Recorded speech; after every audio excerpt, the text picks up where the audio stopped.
online income, laptop lifestyle when you're not there. And it feels like this dream that only the best of the best can actually enjoy. But when you're in it and actually making money, even the first commission check land in your bank account, phenomenal. At the start, it was not easy. You really had to confront all of the fears and doubts and insecurities, because for the first 2 to 3 weeks, I literally made no money. And I had rent coming in that month, so $500, not to mention groceries. I was like seeing my money, bank account going lower and lower and lower and lower. No longer are you being spoon-fed a monthly salary. All of a sudden, you have to take full responsibility and accountability for everything that you do. The depth of self-leadership and responsibility and not pretending not to know what you already know and lying to yourself is huge in that phase. I have this amazing framework. If you really want to continually achieve success beyond your existing environment, like just follow these 4 steps. You live a life based on other people's showreels, and then you find out, like, why am I not fulfilling my life? You're literally creating a movie that you don't want to be creating in the first place. Ray Pine, welcome to the Deeply Aligned podcast.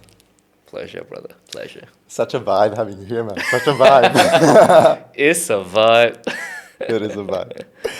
Ray, we're going to go into the future, Yeah. but we're also going to dwell into your past. Of course. But I'm thinking, let's start with the present. Perfect. So, what are you consciously creating in this now moment in time with the Global Freedom Initiative? So, at its core, just to make it very, very simple, the Global Freedom Initiative, the ultimate vision is a world where every single child thrives in unity and diversity. And we do that by empowering the next generation through cultural integration, education, as well as unity projects. So a lot of what we are doing is working with schools, education institutions, and really supporting the development of the education institution within the association itself. So teachers, parents, students, as a basic ecosystem, shaping the culture on the director level, shaping the teaching frameworks on the teacher level, educating parents on creating a cohesive ecosystem at home that also supports the child's learning and evolution and growth, and also hosting empowerment workshops with the students.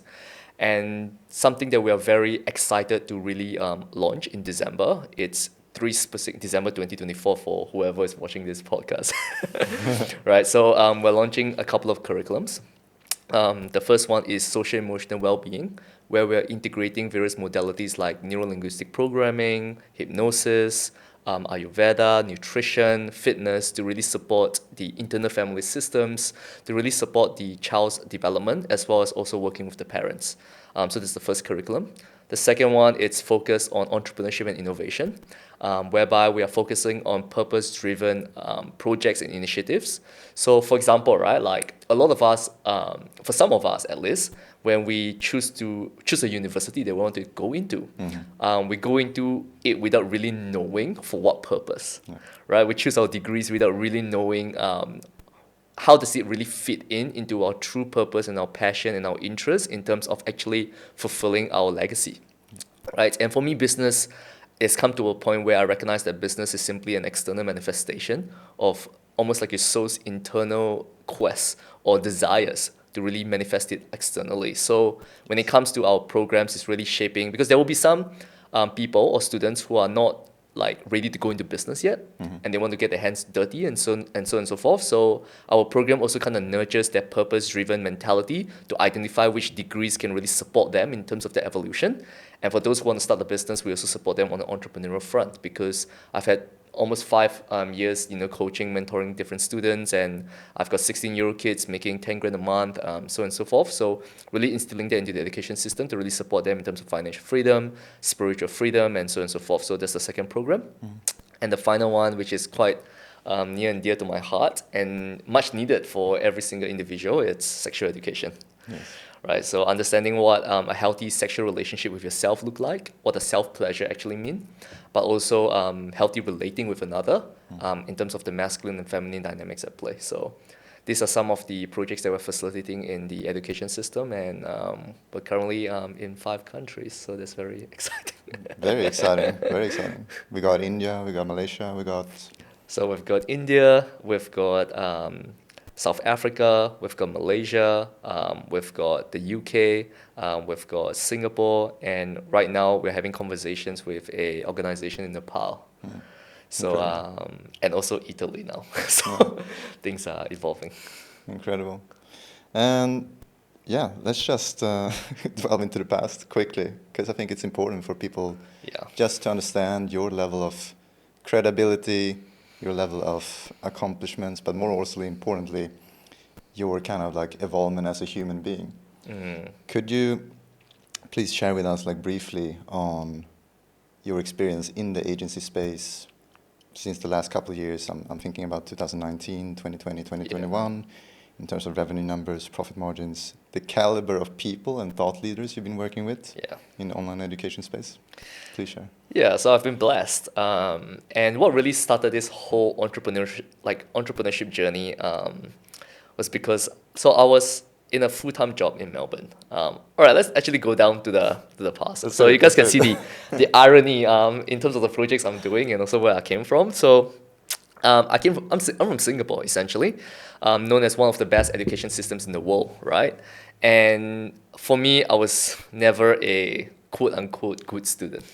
You know, it was always like my interests are never laid in studies. It was always about sports, dance, aesthetics, like anything that's has nothing to do with studying, right? And because of that, my high school results were not good enough to enter into any local universities for full-time studies. So that was what really resulted my parents and myself deciding that going overseas to Australia would be a more viable option to continue my further studies in university because Singapore, I just couldn't get into any. Right, so that was how I ended up in Australia. So I moved out of Singapore when I was 21, so that's around about 9 years ago, and have been in Australia ever since. Went into Monash University in Melbourne, secured a internship at a finance technology startup company, became their first ever employee, which was quite phenomenal because I got to really understand what the startup scene really looked like, even though it was in more of the corporate kind of like VC sector. But it was also such a good learning experience for me because I was working directly with the founders and the co-founders. Um, and I learned so much from that. But after 8 months of actually like giving my all, and I had this whole vision of like, oh, first employee, I'm gonna be like one of their executive team, and all of this is my future here. Financial issues within the company resulted in me being laid off. So that was when I was like, oh, what I thought was is no longer going to be. So what do I actually want to do now?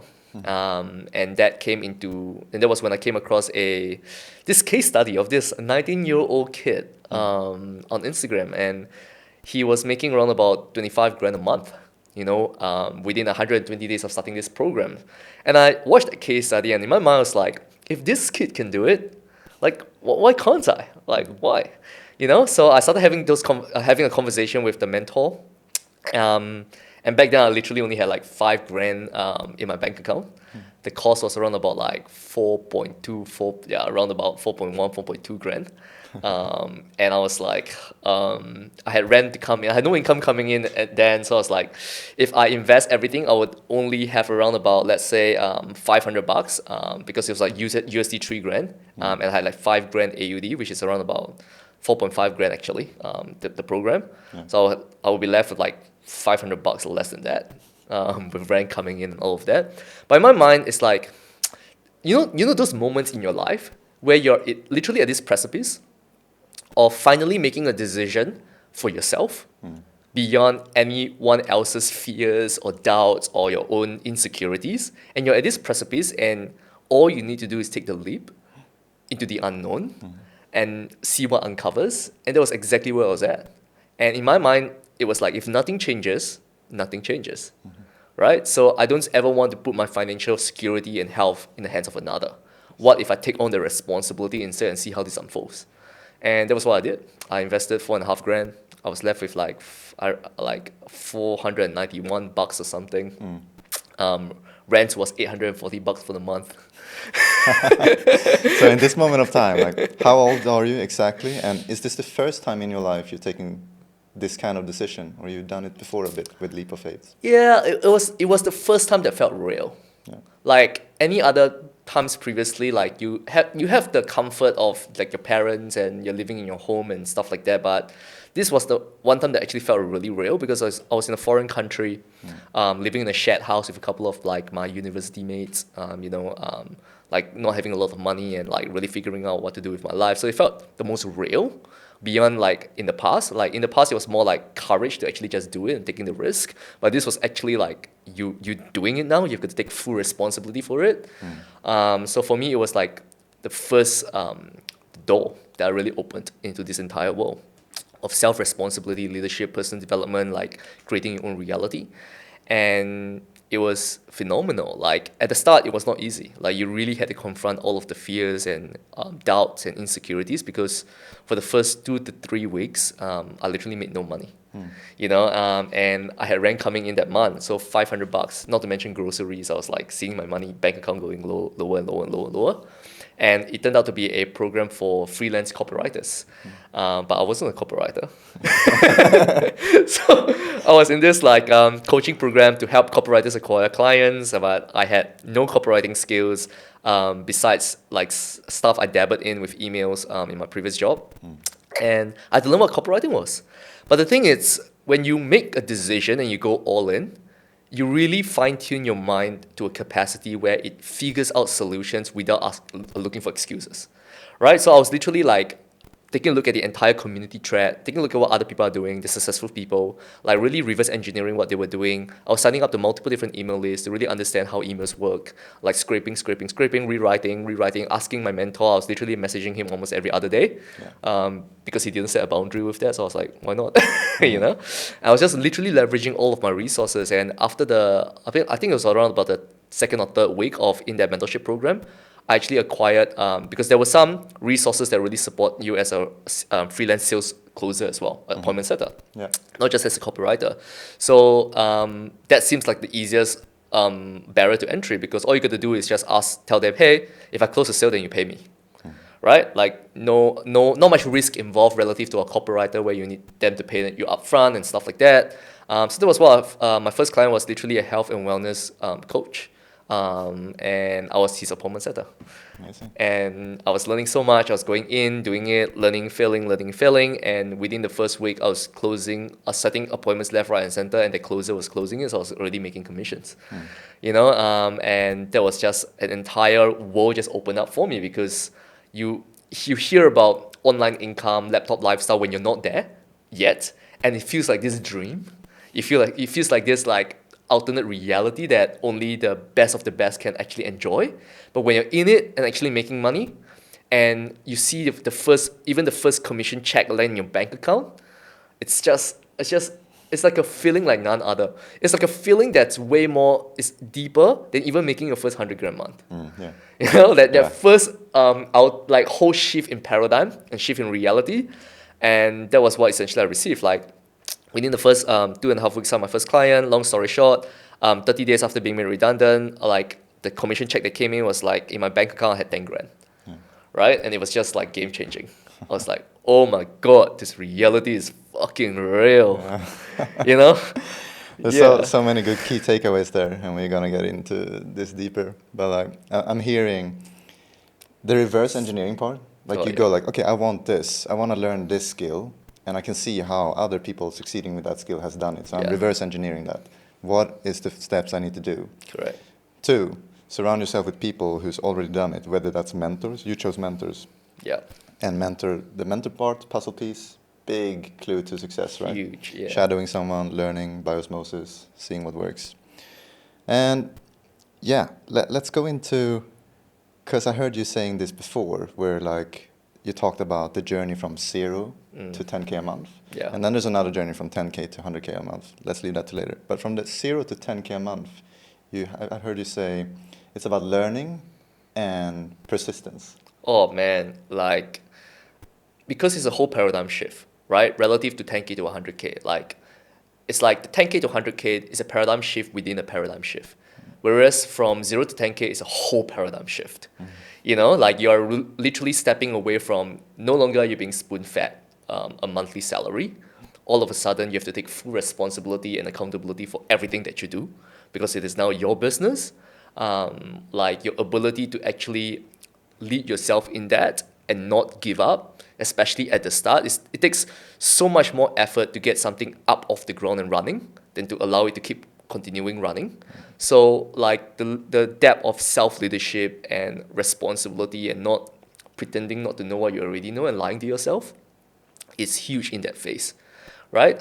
So for me, it was all about I have this amazing framework. Like if you really want to continually achieve success beyond your existing environment or existing situation, like just follow these 4 steps. If you want to live an epic life, this framework is literally epic. EPIC, right? So number 1, E, environment.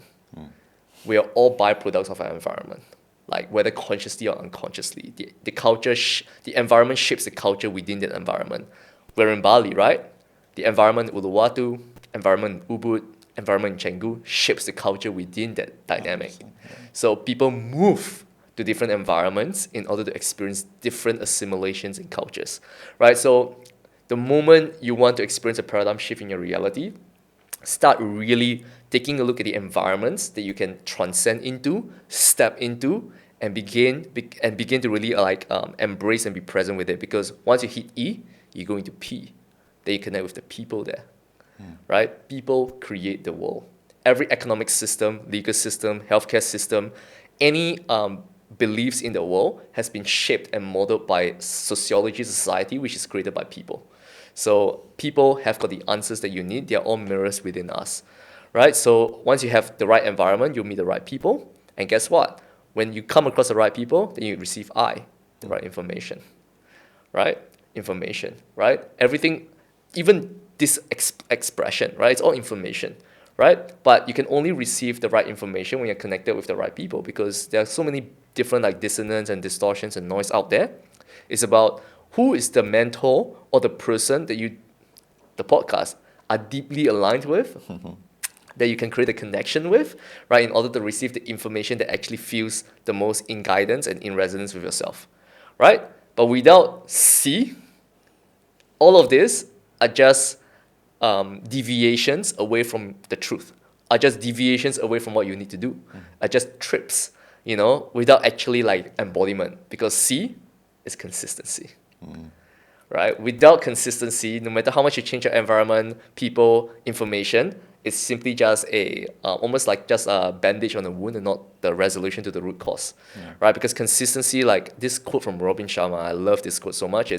He mentioned this: all exceptionalists, all amazing individuals, they began as ordinary humans, but through relentless practice and constant drilling of their skill sets, they begin to appear as superhumans to the culture around them. Right.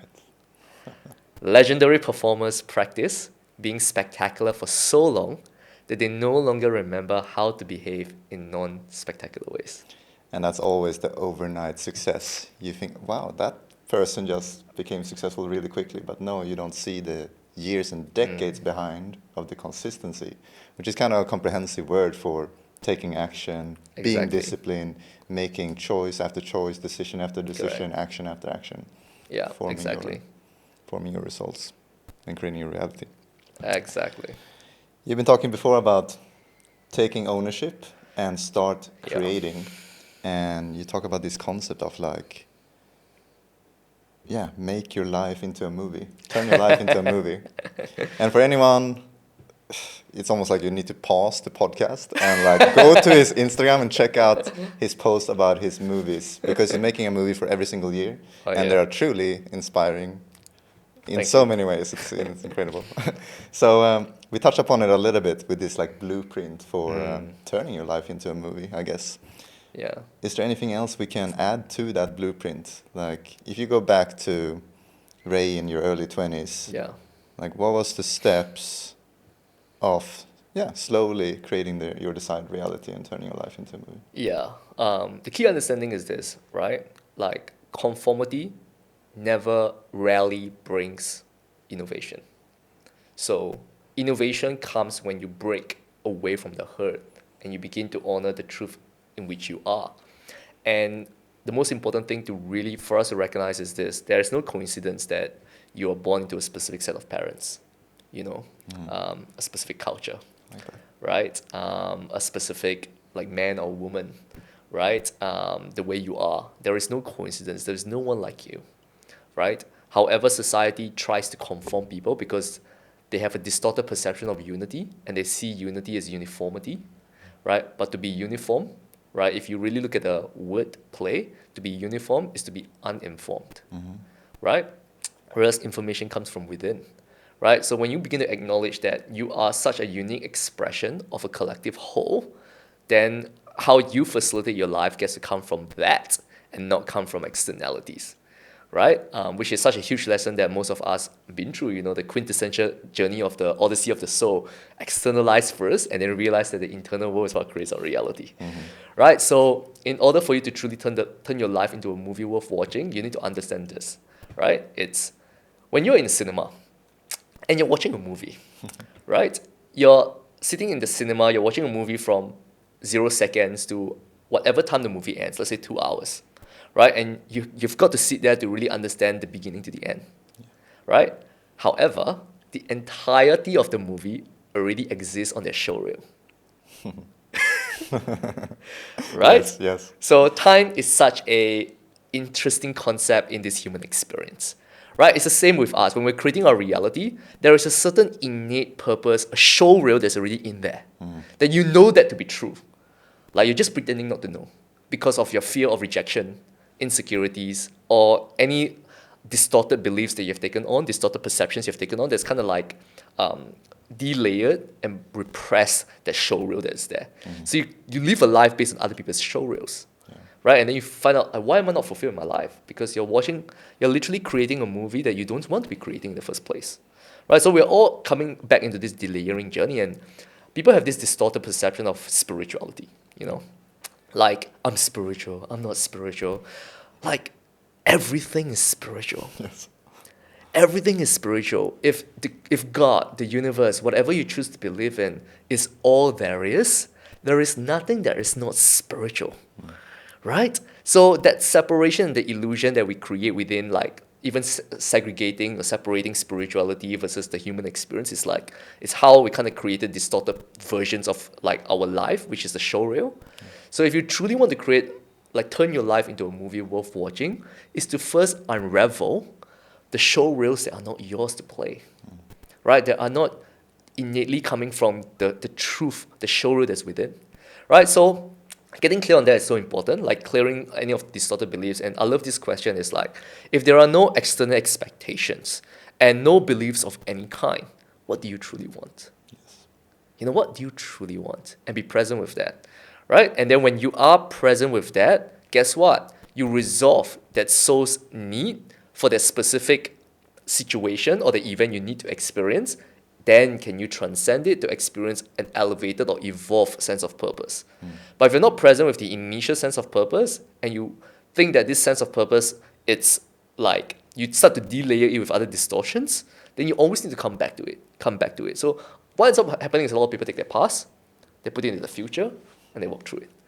And then they realize, oh fuck, why am I still living in the past, right? Because they're not clear as to what they truly want right now, because you choosing to execute upon your now moment is what informs the future now moment. The future holds nothing, right? The future holds what we decree is to be now, right? Global consciousness, right, is decrease its global next now moment. Individual consciousness decrease its individual next now moment, right? It's the same with us. We decree, we hold the future in this now moment. But so many people create so many different like stories and anxieties about the future, the past, that they kind of get stuck, like literally stagnation in this present moment. So when you begin to really acknowledge that, then everything that you're here now, like even in this podcast episode, like how does it land with me? How can I bring forth my truest expression of myself in this now moment, this container that's being created? How can I be so immersed in this now moment that I'm literally living life every second instead of waiting to live life by taking a vacation? How can I integrate the vacation now? How can I feel fulfilled in everything that I'm doing? And that's something that requires a lot of internal work and a lot of paradigm shifting aspects. So when you begin to honor that, then in honoring the present now moment, the showreel will begin to unravel itself naturally and in fulfillment.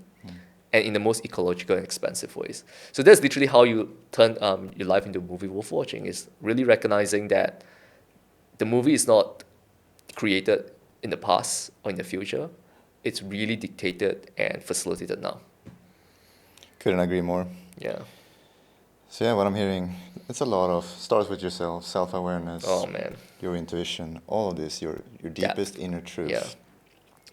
And like you mentioned there, one really valuable question you mentioned.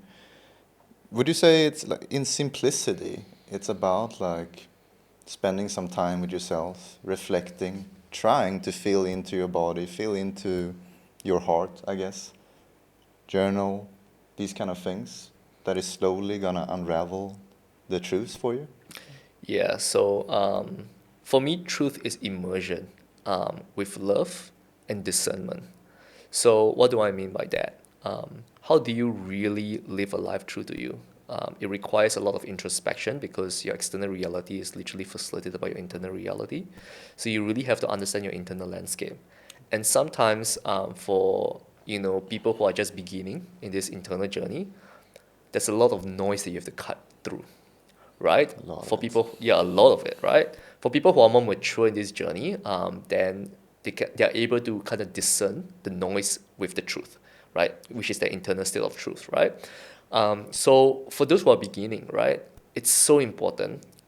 Like for a lot of people who are beginning, the ultimate fear it's the fear of solitude and loneliness, right, and quietude, right? Because when you're quiet and you're in solitude, things will begin to come out beyond the cacophony of all of the noise, right? So understand this: aloneness is not loneliness. Aloneness, if we dissect the word again, I love wordplay because when you really understand the words, you can understand the true essence behind the word. Aloneness, if you dissect it, is all oneness, right? It's all oneness with self. So choosing like really sacred moments of aloneness with self and really enjoying being your own partner, being your own companion, being your own sustenance. Your being is your sustenance. You begin to unravel the truth that's already innately within, beyond the noise of other people's beliefs, expectations, their perceptions. You begin to really create form into the abstractness of your own perceptions, right? Because of that space that you're intentionally creating, right? So this is what nature does. If you intentionally create a space to create form into your thoughts will begin to take form naturally, right? It's all about intentions, right? So for those who are beginning, start to intentionally allocate those times, right? And maybe Friday, Saturday, Sunday, literally block out the time to really be with yourself and enjoy yourself. Because when you begin to love yourself to a depth, then the love that you give with others and also the love that you expect to receive from others, you will essentially elevate your vibration to a whole new frequency, right? So that's for those who are starting out. For those who are more mature in the journey, be very discerning when you choose trips, whether it's a meditation trip, plant medicine trip, a ritual or whatever, because sometimes too much use of a ritual can essentially turn it into a crutch. Because it becomes like an external reliance that only if I do this, then can I be in oneness. Right. Whereas DMT and oneness is already within us, right? We can like all of these tools and externalities is what simply brings forth what's already within us. If it's not already within you, however much you take, it will not come forth, right? Like think about this, right? Let's talk about science for a bit, right? How are we able to create airplanes right now? Aerodynamics, right? Who discovered aerodynamics? Some amazing scientists. I don't remember who specifically, but some amazing scientists, some amazing human. But for aerodynamics to have already been to be able for it to be discovered, it needs to have already existed, right? And it has existed since time immemorial.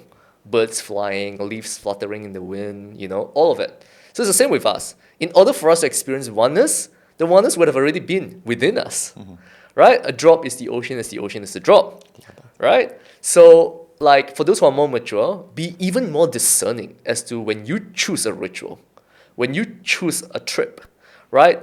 Understand the intention and the purpose behind it, so that you can eventually not use it to access it, and then it's no longer a crutch, it's an amplifier, right? So it really depends on where your journey is at. But at the end of the underlying of it all, if you understand consciousness, and consciousness is the awareness of all things, right? Consciousness is the awareness of all things. Awareness of all things creates the intention. The intention results in the actions. Then the more you are aware of your intentions, then the more the actions are aligned with universal consciousness, which is your true self. Yes. Yeah, so that's the understanding of it. You and me are quite intentional beings these days, I would say. But both of you and me were not always like this, of course. No. And I can only speak for myself, where I'm not sure how I fell into this, where it happened by chance, or if it's like not by chance, but yeah, whether I had a natural inclination for wanna questioning things and wanna like, what do I want? What's my intention? For people, because I think once you get intentional, then you're already having a little bit of momentum. If you're still trying to become aware of like, what is my intention? What is my gut feeling? Do you have any quick advice, practices on how to go about that? Yeah, so there's this beautiful quote from Rumi. And he expressed this. He said, intellect is merely opinion, but bewilderment, the ability to be curious, to wonder, is vision, right? Understand this. Your mind can be conditioned, but your soul and your spirit already knows what's there, already knows what's truth, right? So for those people who are potentially experiencing challenges with being aware of their intentions, it's not to overanalyze it, it's not to go into the rabbit hole of it, it's simply just to zone out your mind and then ask yourself this one question. What, for example, right, if you're listening to this, right, I'll ask you this question. And when I ask you this question, whatever that's first coming up for you, right? And I want you to tune into your heart when you answer this, right? Really feel into your heart space. And then whatever that's coming up for you, I want you to immediately write that down. I want you to immediately write that down. The first thing that comes up, the first thing that comes up, the first thing that comes up, write that down, right? When I ask you this question, right? This question is this. At this moment in time, what is your highest intention for yourself? Boom, that one. Write it down, write it down, write it down. That's the first domino that literally unravels the entirety of whatever is within, right? Because the ultimate simplicity is the ultimate truth. Yeah. But sometimes we layer that first thing that comes up with so many bullshit that we figure out the bullshit first, and then you know what happens? We come back full circle. We come back full circle to the first thing that we actually need to confront, acknowledge, and move through. Mm-hmm.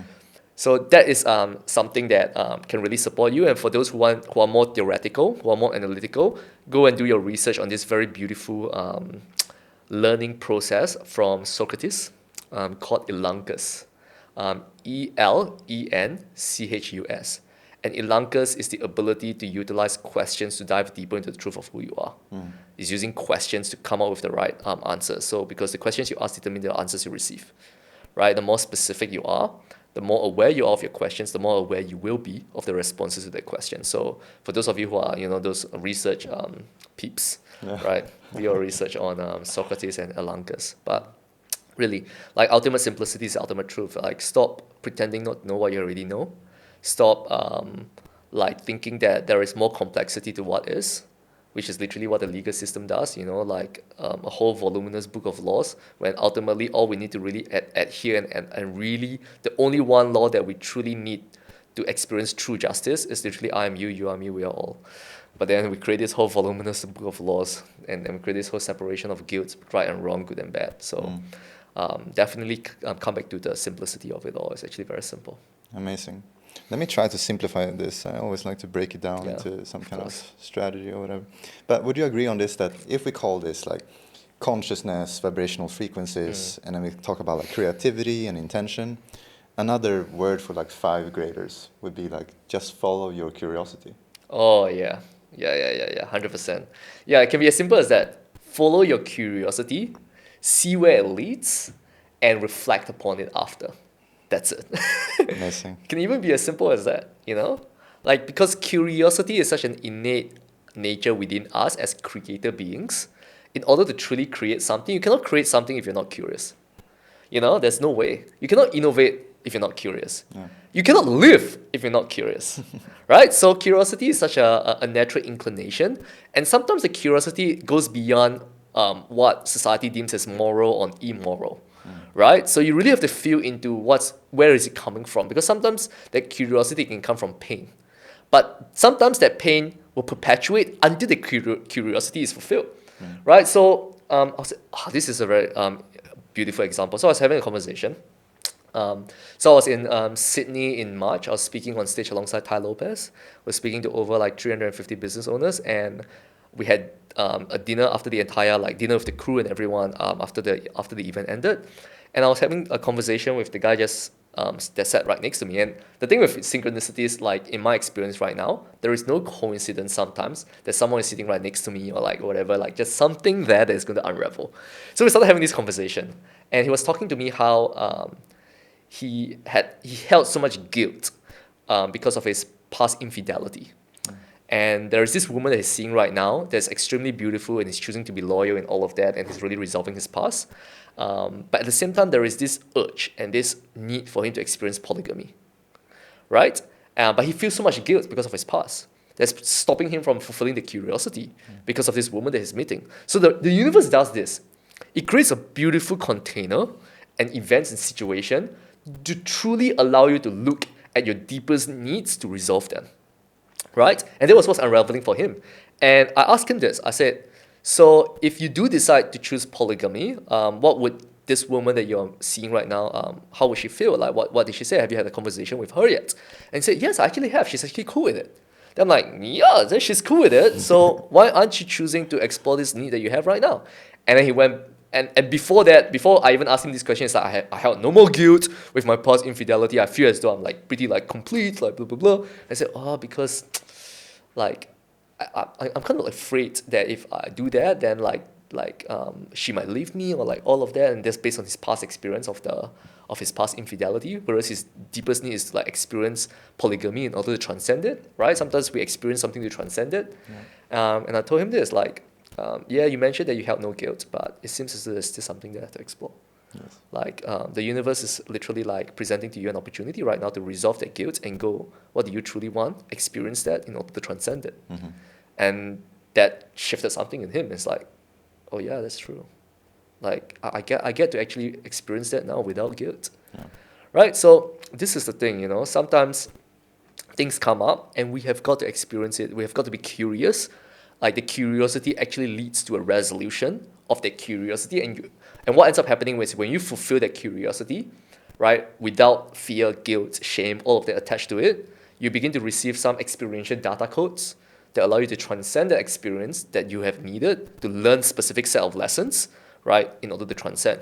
So that's my experience when it comes to, and that's why education is important, because when you understand that at any one time you're the best that you have ever been, for your character represents the entire consolidation and assimilation of all of your life events and experiences into who you are, right?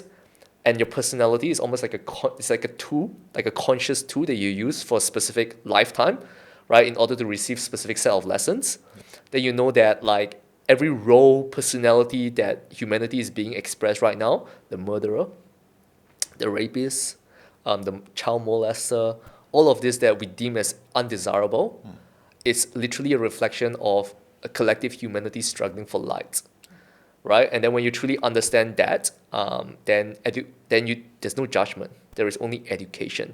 And that's not to say that any conduct of malice, we see everyone as like this sweetie pie or this like sweet thing, but it caused us to be more discerning than ever, to be more aware of our judgments in order to actually transform.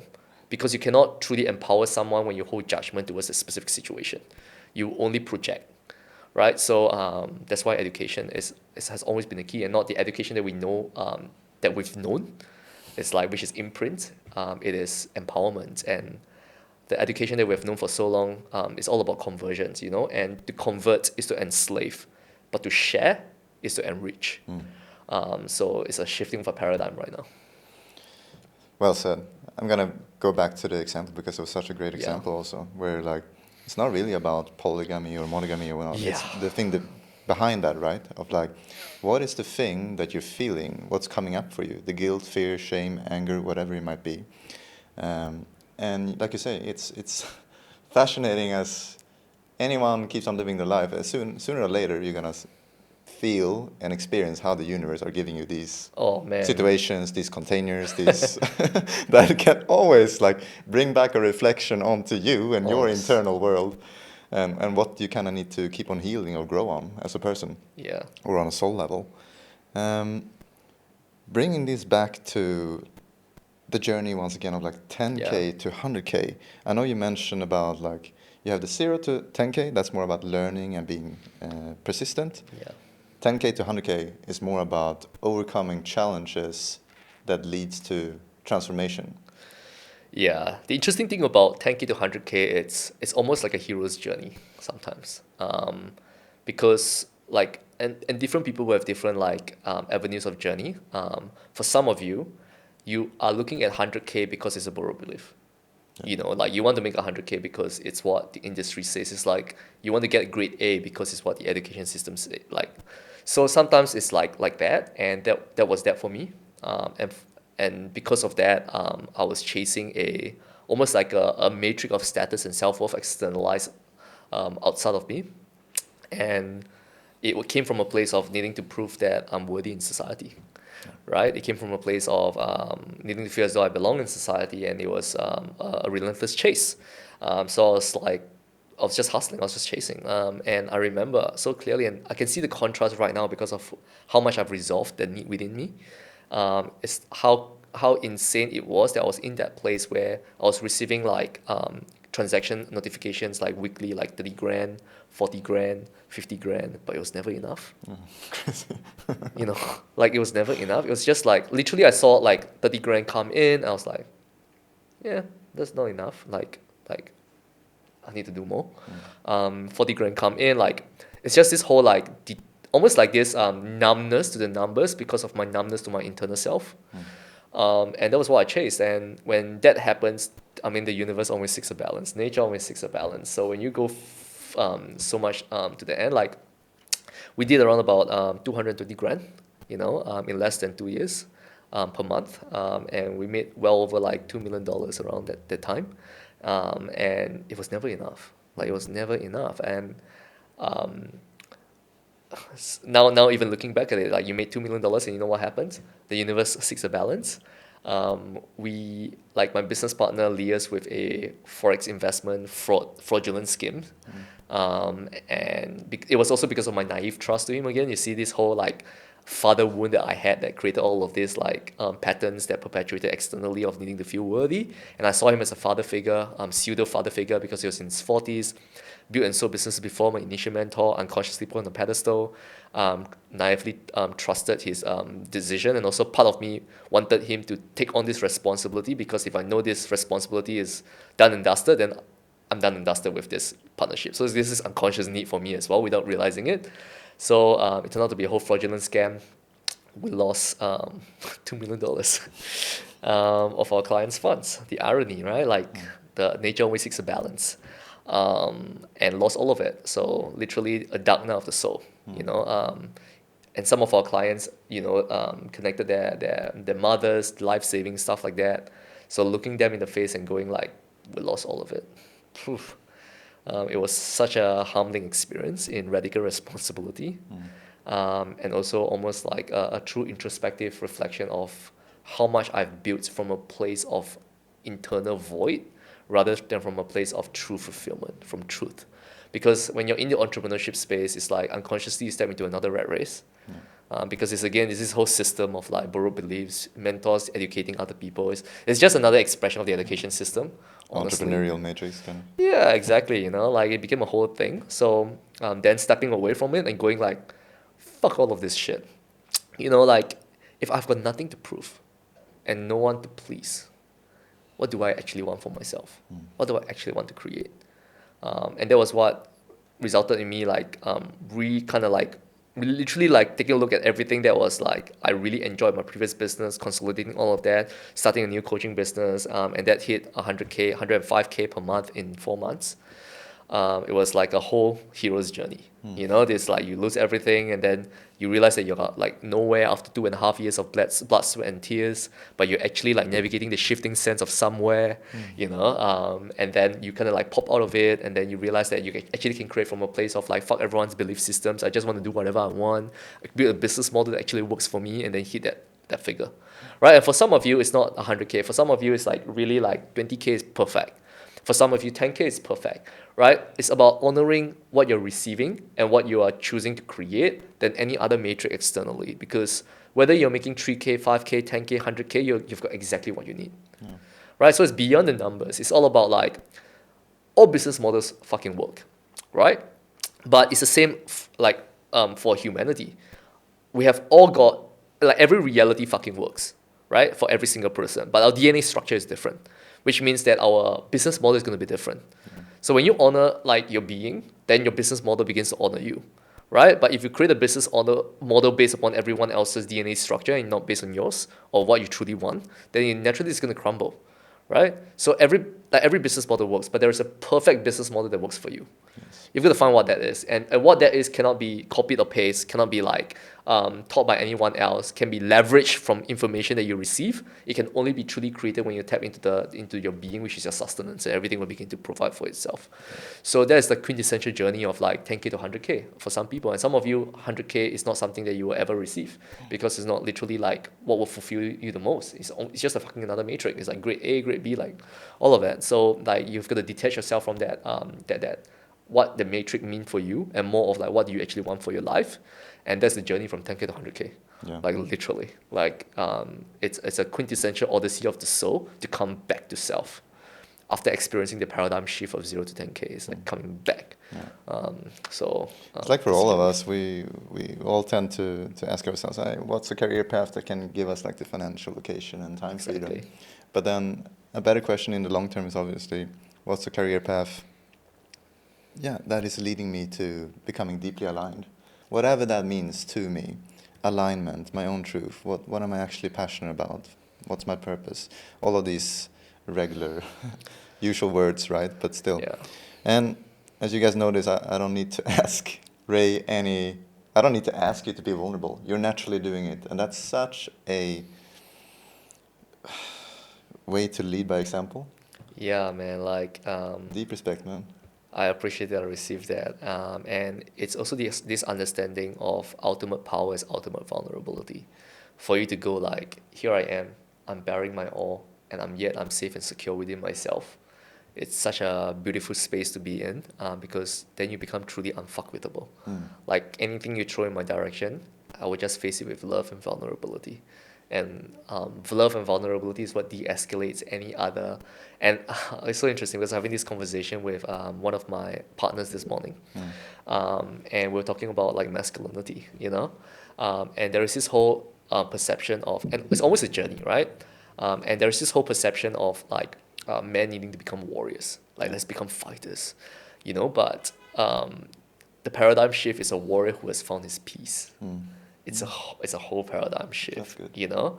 A warrior perpetuates conflict, chaos, and war because there is a cause that he's fighting for, because he's uncovering the cause that's within him.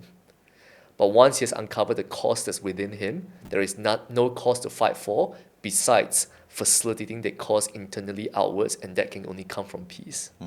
Then you resolve any dissonance and conflicts in your place.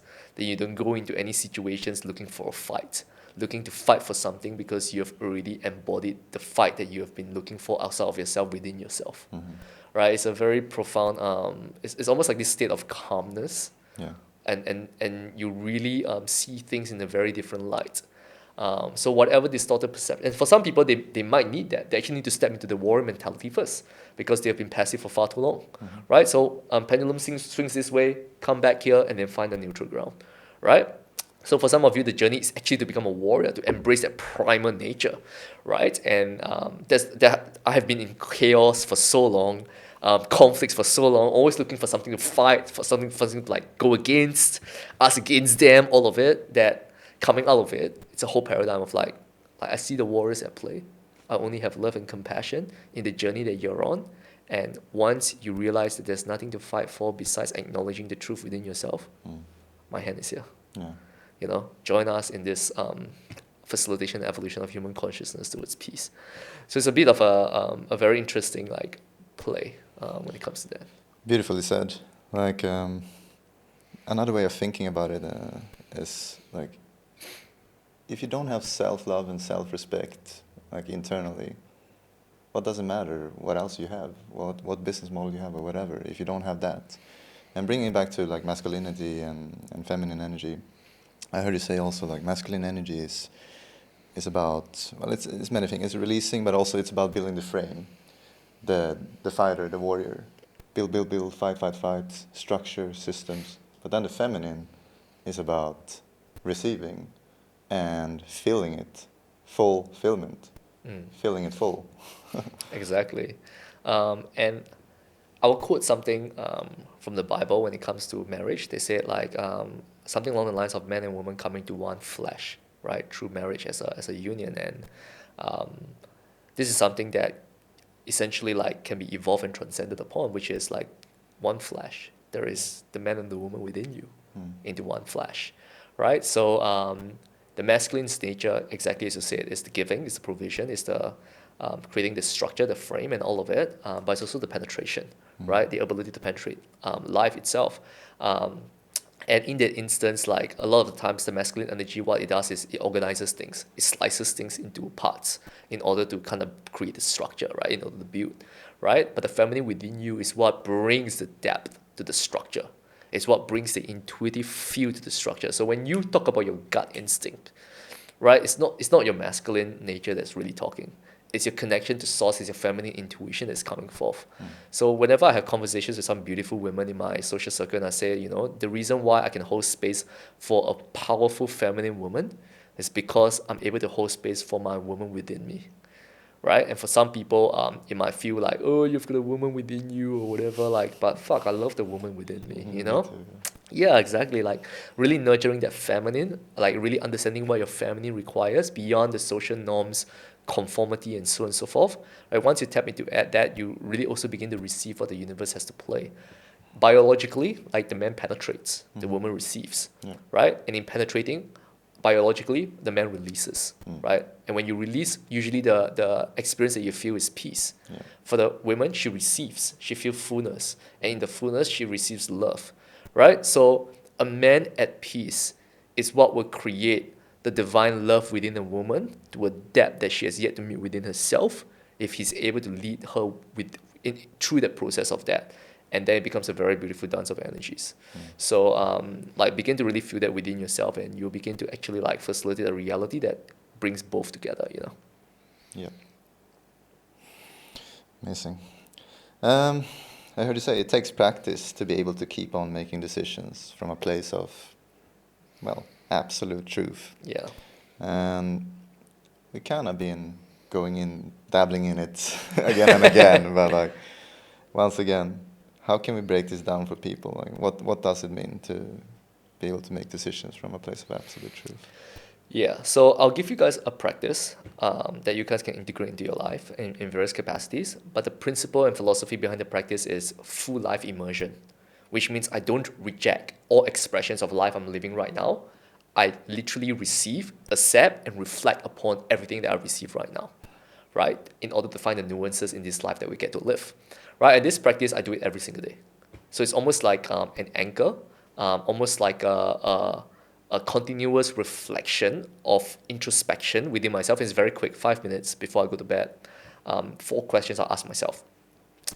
4 aspects that I kind of reflect upon myself.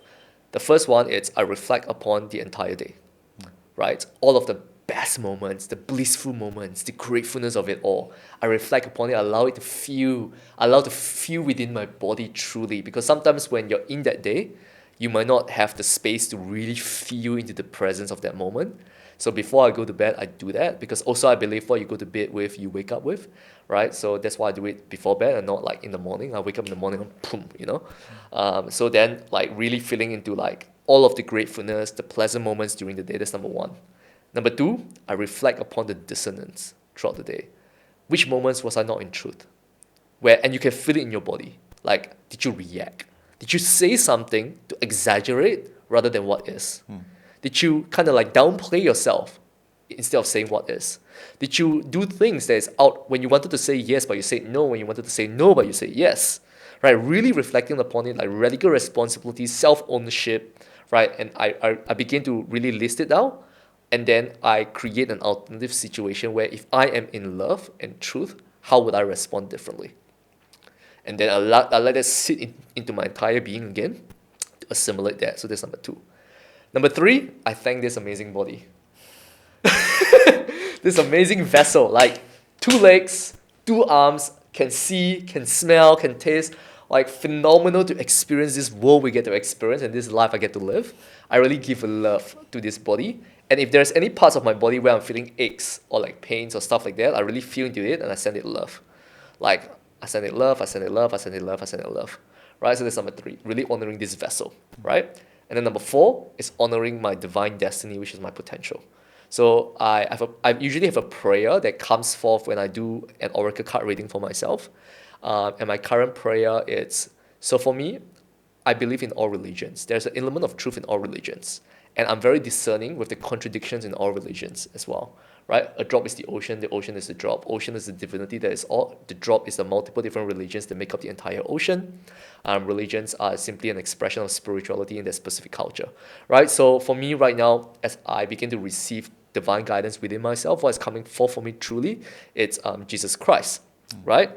And Jesus Christ specifically, receiving the cloak of the Christ and the mantle of divine protection, right? Because of the work that I'm doing at this moment in time. Like I actually have to create sacred space and sacred protection to prevent any dissonance from entering the field that I'm unconsciously aware of, right? So that is the prayer that I give to myself. And then when I give it to myself, then I fully surrender to the 4D dreamscape, right? Entering the fourth dimension, right? Literally when you're dreaming, you receive messages. And then I surrender to any messages that is coming to me now in order to elevate my life force energy to attain my divine destiny, right? And then it begins to unfold. And then I go into and I'll wake up in the morning feeling refreshed, revitalized, recharged for the day ahead, right? So I'm also a hypnosis practitioner, so self-hypnosis is a real thing. So that's the final thing before I go, boom. And then I just go into the fourth dimension and I pop up the other end in the morning, boom, so that's a practice that you guys can start practicing. And at the start, it might be uncomfortable or maybe you don't believe in certain things, but any information that I provide is not to believe in it straight away. It's to just be open to receiving it. And maybe in some instance that you feel called to utilize it and leverage it, you might realize that that ritual can actually resolve the conflict that you're experiencing because you've never used it before.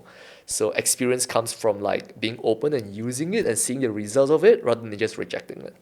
So this is something that you guys can use, and this is what really keeps me grounded in my vision, in my day-to-day activities, every single day. That sacred 5-minute time for myself. Initially, it might be 30 minutes, right, or 60 minutes. So again, back to Robin Sharma's quote, legendary performers, and so on and so forth. And that was what keeps me really immersed in my everyday life. Every day serves a purpose, and I wake up just boom, fucking amazing. Intentional life, guys. Intentional life, back to intentions. And also a deeply aligned life. Yeah, I love that, man. That's a freaking great framework. And it's it's a framework for getting into your higher self. Into your heart. Truth. Wow. I love discussing this. If you could shed some light for us on this when it comes to vibrational frequencies, because it's highly tied to this. Being in line with your vision, your truth, your intentions, what actually matters to you, and automatically you get into better and higher vibrational frequencies and emotions. How do you view this with how one can raise their own frequency? Yeah. So there are a couple of things to really reflect upon if you feel called to raise your vibrational frequency. The first aspect, it's for what purpose? What's the intention again, right? There is a calling that you're receiving right now to raise your vibrational frequency. Why? Reflect upon the intention behind it, because usually And this is how like we experience life. Sometimes the intention comes from this specific dimension of life, whether it's relationships or business or something else, right? Maybe this calling is coming forth because of a threat in business or threat in relationships. If you can identify that threat as to where this is coming from, then that initial dimension is the first domino. So if you don't know the first, let's say like you think that it's from business, but it's actually from relationships, then you focus on your business, then you realize why you just keep feeling unfulfilled, even though you're raising your vibrational frequency here, right? Because what you actually need to experience is raise your vibrational frequency here. So intention is very important. So like, where is this coming from, right? That's number one. Once you've identified that and you're like, oh, I'm called to elevate my vibrational frequency because this phase of my life requires me to be present with my vision and my business right now, then you're like, amazing. Let me take a look at my business and let's look at all of the things that I'm not aligned with first. Like resolve that. Because the human experience and the journey that we are on is less about bringing an ideal situation immediately here. It's more about resolving the non-ideal situations in order for it to transmute into the ideal situations most of the time, right? From like, it's always bringing things into oneness, polarities into oneness, like so and so forth. So identifying all of the aspects within your business, you've got to be radically honest with yourself. Because some of us are very attached to things, or functionalities in our business or vision or relationship that we're not willing to look at, even though that's the first domino, right? It could be like you enjoy social media content creation, but you're called to delegate. But then you have this fear of delegating, right? But because you kind of like convince yourself that, oh, because I love it, then it becomes this whole distortion again, right? We are very good at psychoanalyzing ourselves, and also especially in relationships, right? Especially in relationships. Like, I know this partner is not for me, but, it's all about love. Let me try. Like, I guarantee you, like, man, when you're on dates, within the first 1 or 2 dates, you will know if she's the one. Yeah. Like, you fucking know. Yeah. But you're just psychoanalyzing yourself, like, if I don't pursue this, then I will not get a woman like her, blah, blah, blah. But truth is this, every relationship, every new relationship has always been more elevated and more vibrationally conscious than the previous one. Everyone. So when you let go of space, right, nature seeks to fill that void when you begin to reflect on yourself. Of course, if you do not reflect upon yourself, then you just perpetuate the pattern, right? It's just like different relationships, different person, but same shit, right? So it really depends on that. So that's number 2, right? Really like look at the things that you experience dissonance in, reflect upon it, resolve it. And then the ideal situation you come, and that naturally increases the vibrational frequency without you needing to fixate upon it, right? So that's number 2, right? Now you're there and you're experiencing all of these resolutions. The next step is how can you maintain it? Right, because a lot of us do it, right? And then we're like, oh, now we're at a nice state, and then we get comfortable. Like the 2 things in humanity, right? The 2 crutches of humanity, primarily from my experience, is addiction, which comes from attachment, right? Or complacency, which comes from attachment. Yeah. Yeah. Right? It's like attachment to like what is in order to feel safe and secure, right? Because if it doesn't change now, your unconscious mind goes like, oh, I'm like, since tomorrow is going to be the same as today, and today I survive, tomorrow I'll survive as well, right? So it's kind of like the mentality, that unconscious driver. So really, once you at that space, how can you integrate practices and routines and structures that allow you to maintain the vibrational frequency and potentially continue to transcend it, right? Because once you begin to maintain it, you begin to embody it, and once you embody it, you will transcend it, right? But too many people try to escape that shortcut of like not actually embodying it and try to keep going higher and higher and higher. Like for those people who go multiple plant medicine trips without a specific intention, but because of you want to feel the highness, right? Then there is no embodiment, and then it creates a gap between your current present energetic field and your ideal outcome. So those are the 3 steps, right? Number 1, get clear on where it's coming from. Number 2, start to resolve the dissonance that's preventing you from experiencing your ideal outcome. And then number 3, integrate consistent practices to continually elevate your vibrational frequency. Yeah. Awesome. When you say embody it, is that kind of the same as accepting? If we take something normal, let's say someone is depressed, usually going into therapy or psychologist, we identify like what is it that makes you depressed, or like you try to identify it, right? And as soon as you identify it, then the next stage is usually like acceptance of that this is a pain that is occurrent and real in your life. does that automatically kind of like turn a more negative vibrational frequency into more positive, Oh, being 100%. acceptance? Yeah. Even identification of it already elevates your vibrational frequency Yeah. because it elevates your awareness, right? So, and then acceptance is like a deeper embodiment of that awareness. So, like every step you take naturally increases your vibrational frequency if you're choosing it from a place of love. Like, so when you talk about needing to elevate your vibrational frequency, it's just literally the choosing of things that kind of elevates it naturally. But the thing is this, like, true embodiment doesn't just end with acceptance, right? You identify it, you accept it. After you accept it, you've got to move through it, right? You've got to move through it. You can't just like, oh, accept I got fear. Okay, can. Right? Like, then, okay, like, cool, what's next? You know, and so many people just fall into the comfort of acceptance. Like, I accept myself. And then, like, for lack of a better example, then Ubud just becomes this little. Just Awesome. saying. Right? But like identification and then acceptance, right? After acceptance, you've got to move through it. You've got to actually like literally like look at it, right? And actually like resolve it. Right? Because in the resolution of it, then you've got to release it. And then once it's released, you're experiencing this new experience of like, I've got these new insights and new reflections. Then guess what? You've got to live it. You've got to integrate it. You've got to integrate it in your day to day, right? And not just like, so many people like, for example, breathwork practitioners, right? Oh, only if you go into a breathwork ritual, then you can experience that. How about utilizing that in your day to day to connect with source through the breath day to day? That is true embodiment and true mastery, right? So you got to integrate it day to day and not wait until that specific instance to then do it. And then once you start integrating it and you live it, that becomes embodiment. Real knowledge is truth, and truth needs to be lived first before it can be shared, right? Because when you share truth, right, if it's not lived, it will only kind of like satisfy the shallow recesses of the mind.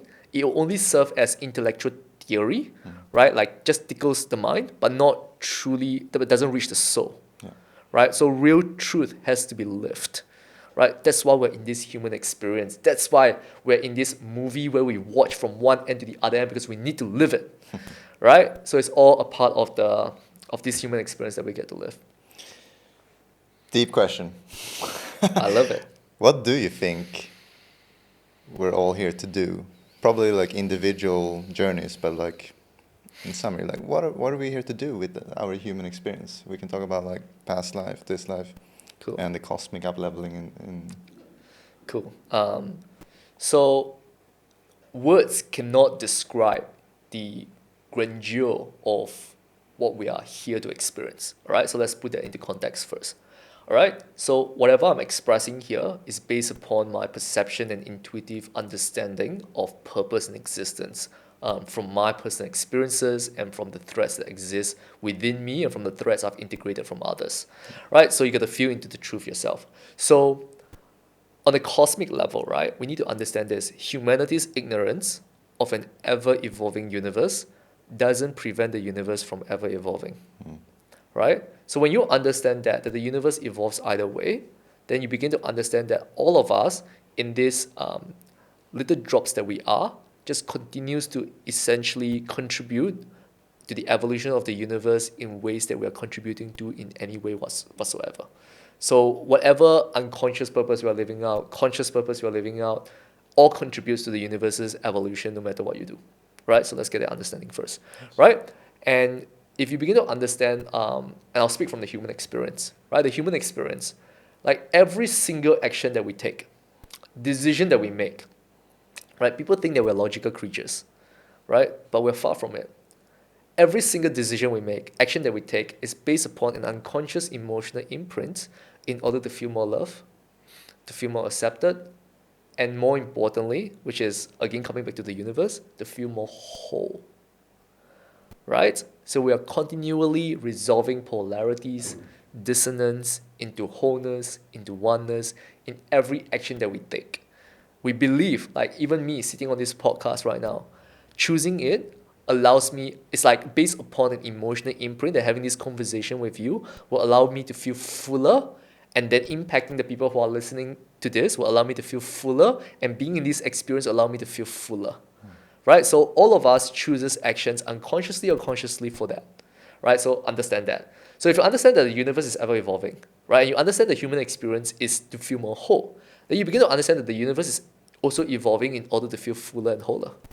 Right? So we begin to understand that, and we talk about like the scientific origin of the universe, which is the Big Bang, which is two planets or two whatever like coming bang into like this whole fucking universe, right? So we begin to experience that every single part within this universe came from a certain duality or a certain oneness, and where did those two come from? It's also from a certain like oneness, right? So we're all essentially collapsing within ourselves in order to experience the oneness that we came from. Right? So spirituality is less about a becoming of, but more of an unraveling of. Right? It's to really unravel who you are to begin with. Right? So there's all this entire quintessential journey that we are all on. So the human purpose is literally that. In order to continue to unravel the dissonance within our energetic field, in order to experience the wholeness that created us in the first place. So that's like the universal purpose. That's like the cosmic purpose. Yeah. So coming back down to like a individual purpose, right? Like once you understand the global purpose, you understand it's all about getting in order for the universe to evolve and like to feel more whole, then we can break it down. We can go into like if we're all parts and multiple expressions of a collective whole, and now we're all individual expressions of the collective whole, then every single thread that we are, there is a diversity within us. Like think about this, like every drop in the ocean, right?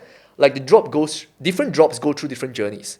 Some of them go into the clouds, some of them go into the rivers, they experience the salmons dancing. So like every single drop has a different like structure to it in various capacities. And yeah, we're all part of the collective whole, right? So there's a certain depth of unity in diversity and diversity in oneness within ourselves that we get to experience. So you begin to really understand like what is your diverse traits in this collective consciousness that naturally contributes to the collective whole. And that's your true nature. Right? Like the bees do their thing because it's a true nature.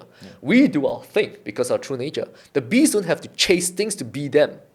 Right? We created this whole mentality of chasing is because we have stacked on too many things into our mind, which can be easily conditioned, that we begin to like psychoanalyze everything. But the ultimate simplicity is the ultimate truth. So the truth is like the threads of your purpose can literally be found from the origin of your birth. So that's why the events next week, which Chris is going to be a part of, is phenomenal, which is the alchemy of purpose. How to live, not just find, live your true calling even without clarity. And this is what we go through, and I'll share this here. And this is the process that we move through. It's understanding the intricate dance between destiny and free will. Is to understand that because there's no coincidence that you're born to a specific set of parents, which means you chose this for some specific reason, that you have chose a specific structure in order for your free will to be experienced. Right? So now you're in this given lifetime and you have this whole structure like your family, so on and so forth. But guess what? At every moment and every choice, the moment you begin to understand who you are or begin to have a certain depth of conscious awareness of your actions, then free will becomes the thing you get to play with. And then when you begin to understand that, then the number one rule, the only rule in this universe that we get to live in is just everything goes. Everything goes. Right? It's a fucking playground for us. Right? So we come here, we get to live, we get to experience, and the threads of our purpose can be found in our past. Right? So the moment we make peace with our past, the moment we embody our past, the moment we are vulnerable and able to share everything about our past, from our deepest, darkest shames to all of it, then you begin to uncover threads and threads of your purpose in order to present the purpose that you are now. Remember when I said at any one time you're the best you that you've ever been? Because your character represents your entire life events and experiences, then you begin to find your true character now. And then there's your purpose at this moment in time, which will naturally evolve. Right? So all of those threads can be essentially traced back, right, all until now. And then you begin to really embody that. Then you begin to facilitate that. You co-create with the universe on that. It becomes your true nature. It becomes at peace. It becomes in flow. Everything begins to unravel naturally by itself, right? For example, right, when I came back from Sydney, back in Bali, there was this internal siren that kept saying, you're ready for systemic change. You're ready for systemic change. You're ready for systemic change. And I was like, what does it even, how do I even do that? I know I'm ready, but how? Right? 4 weeks later, I told you this story, right? I was on a cruise ship. Right, having an amazing vacation with 4 days, 3 nights, like just frolicking with my homies from the military from Singapore. And we were just on this cruise ship from Singapore to Phuket. I was in the jacuzzi, just enjoying myself, like chilling, like, oh, life is amazing. And then this 18-year-old Indian boy came into the jacuzzi. And we started having this conversation, and I asked him, after you graduate, what do you actually want to do? What's your purpose? And he just looked at me and said, I really want to change the education system. And I was like, okay. That's exactly what resonates with me as well. We started to have like conversations in the jacuzzi, and it turned out that his like family is on the board of directors of various institutions, colleges, and schools in India. 3 Zoom meetings later, I'm the official consultant. And when I go back in December 2024, we're going to roll out our curriculums school by school across the entire state of Chhattisgarh. No force, no hustle, but simply the true embodiment of my nature. India opened the doors to South Africa, that opened the doors to Malaysia, that opened the doors to the UK, Singapore, Nepal. Like I can't make this shit up. Hashtag synchronicities, my friends. Hashtag synchronicities. I can't make this shit up. Your being is your sustenance. And that's why I began to realize that the universe wants to co-create with you. But because of your attachments, you're not creating the space for it to co-create with you. Nature seeks a balance. When there's attachment to a space that needs to be released, then you cannot actually co-create with the universe because you're so attached to like the altered state of ego, right? That prevents you from actually seeing truth of reality. People talk about, I want to experience my dreams, I want to live my dreams. The moment you live your dreams, right, is when you open your eyes and start living true reality through true perception, where everything is interconnected. Then you stop dreaming and you start living. Because for those of you who want to live your dreams, it's because you're dreaming right now. Just fucking wake up. Exactly. And then you'll see the truth of reality. 100%. I mean, I feel like this whole episode has been you going deep on the explanation of like what deeply aligned means to you. But that's my next question here. Like, what does deeply aligned mean to you? Yeah. Deeply aligned is this for me. When we experience like truth, how do we experience it for most of us is when we create those sacred spaces of like, maybe you're in a plant medicine ritual, maybe you're in a meditation, and you experience this state of oneness, right? This state of oneness. And in that state of oneness where you are literally connected to anything and everything, not one of us will say that that's false. Not one of us will say that that is bullshit, right? A lot of us will go like, I've never experienced reality to the depth of its truth in this capacity before. A lot of us do that, right? So if we begin to see that oneness is truth, and truth is deeply aligned, and the only way for you to experience oneness is through presence, right? Then presence is what creates deep alignment. So for me, to be deeply aligned is to be very present with what is, to be in the now moment that dictates the future now moment, to be so present in everything that I'm doing right now, to infuse everything with love, joy in everything that I'm doing right now and resolve the dissonance that come up, the ants of love, then that is me being deeply aligned. Less of a expression or a construct, more of a depth of embodiment and a feeling within you to know that this is the truth I get to facilitate right now. This is the life I get to live right now. I'm going to fully embrace all of it, immerse myself, all of it, to experience what deep alignment is. So for me, that is being deeply aligned. Presence. Thank you for sharing your full presence here with us. Pleasure. Pleasure, man. Pleasure. If people want to know more about your world and everything that you're about and learn from you and take part of your wisdom, where can they find you? Perfect. So you can find me on various social media channels. So Instagram at Ray, R-A-Y, _ Pang, P-A-N-G-S-H, as well as LinkedIn, which is just Ray Pang SH, RAYPANGSH. You guys can find me there, and my website is in development and launching very soon, after almost 5 years in business. Sweet. You guys don't need a website for the first 5 years. You don't need a website to make millions. One more question, and that is about you stating a question to the next guest. If you were to ask a question to the next guest, what would you ask them? Yeah. Beyond borrowed beliefs from others and social conditioning, beyond external expectations. Continually ask yourself this question: what do you truly want? And in reflection, always ask yourself this question: how did I create this? Amazing. Maybe the best affirmational question there is. How did I create this? Because it has already been created. Yeah, It's you there create your already. reality. You begin to take power away from everything that you have given and come back to yourself as a created being. And literally ask yourself this question. One of the most powerful questions always: how did I create this? How am I creating this? And how would I create this? Beyond anything else. Fantastic, man. Beautiful. It's been such a vibe. Such a Such a vibe. vibe!